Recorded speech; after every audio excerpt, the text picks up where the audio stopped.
Halla igjen, ja. I dag vi kommet opp her på Årstad. Ja, historien sånn at i 1948 ble Universitetet i Bergen opprettet.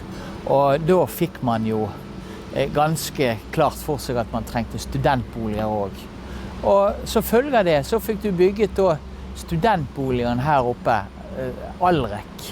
Og det Allrek vi skal snakke litt om i dag, for vi har et kjempeflott materiale knyttet til studentbyen Allrek på Universitetsbiblioteket. Ja, det jo flott. Her ser du studenthybel på hele 12 kvadratmeter.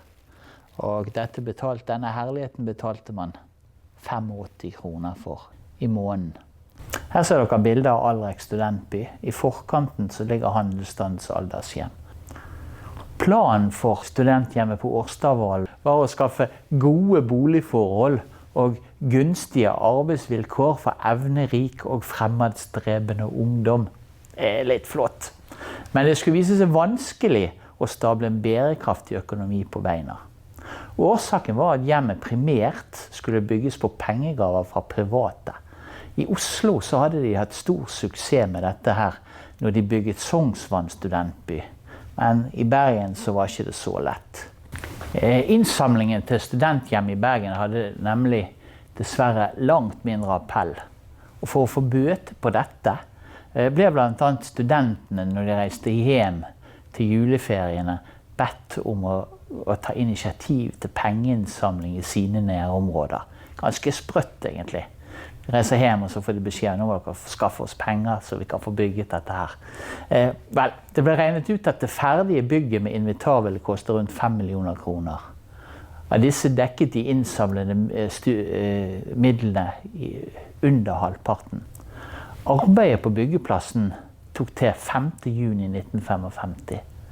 Etter en del byggeforsinkelser sto hjemmet innflyttingsklart for nye studenter høsten 1958. Allrek ble et stort bygg. Det skulle inneholde 246 enkeltrom.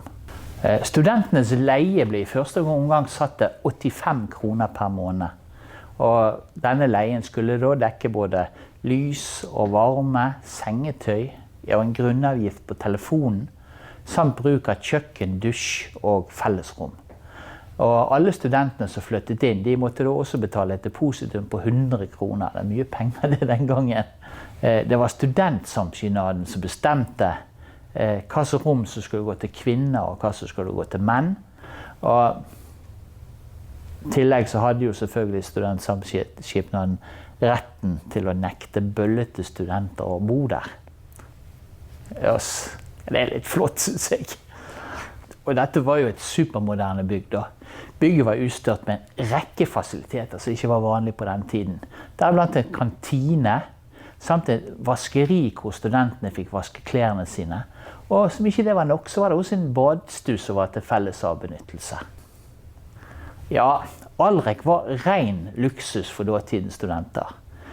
Og en av årsakene var jo nettopp at bygget skulle fungere som hotell om sommeren. Rommene var på hele 12 kvadratmeter. Det ser ikke mye ut i dag, men den gangen så var det det. Da skal du se, de vil like den på Hotell Allrek. Studentene gjør det om vinteren og Allrek nyttes som studenthjem. Hotell Allrek et moderne, tidsmessig innredet hotell. Værelsene koselige, maten førsteklasses. Betjeningen hyggelig og prisene fordelaktige. Det vakkert.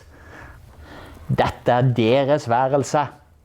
Vakkert og smakfullt møblert. Om dagen et koselig oppholdsrom. Om natten det et herlig soverom med stor og god seng. Skulle det vært i reklamebransjen, hører jeg. Det varmt og koldt vann på rommet, og like utenfor døren vil de finne toalett og dusjrom. Og dessuten var rommene møblert både med sovesofa, med skrivebord, med bokhylle, med papirkurv, og så selvfølgelig askebeger. For hvert sjette til åttende rom så var det også toalett, dusj og telefon. Og jeg må jo få lov å vise bildene fra parkeringsplassen, for det er jo flott. Se den bilparken da. Enhver veteranbilsamler hadde blitt, han hadde blitt veldig begeistret i hvert fall. Her har vi en gode gamle boble også.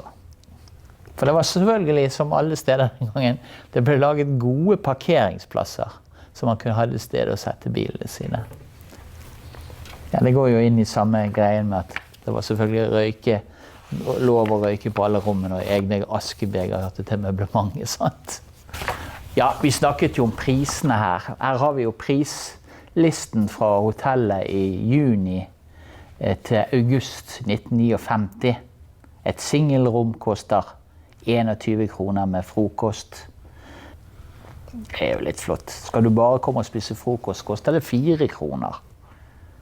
Og bagasje, transport av bagasje til og fra jernbanen, eller buss eller båt, koster 3 kroner hver vei. Spisesalen, det er jo fantastisk. Menyen her den er jo fra en annen tid. Her kan man da få karrisuppe til 1 kroner og 30 øre. Og har du virkelig tenkt å slå på stortrommen, så kjøper du selvfølgelig oksesteik med grønnsaker til 6 kroner og 25 øre. Ja, Allrek har jo en lang historie, og den har jo vært i flittig bruk egentlig helt opp til i dag. I dag er ikke det lenger hotell der, men den drives jo fremdeles som studentbolig under navnet Allrek studentboliger. På 1990-tallet så ble hjemmet oppgradert med nye bad og kjøkken. Og på grunn av plasseringen så er det jo spesielt mange tannleger og medisinerstudenter som holder til der.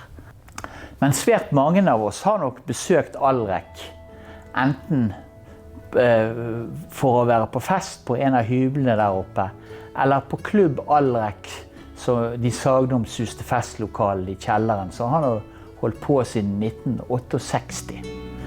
Kanskje du er en av de?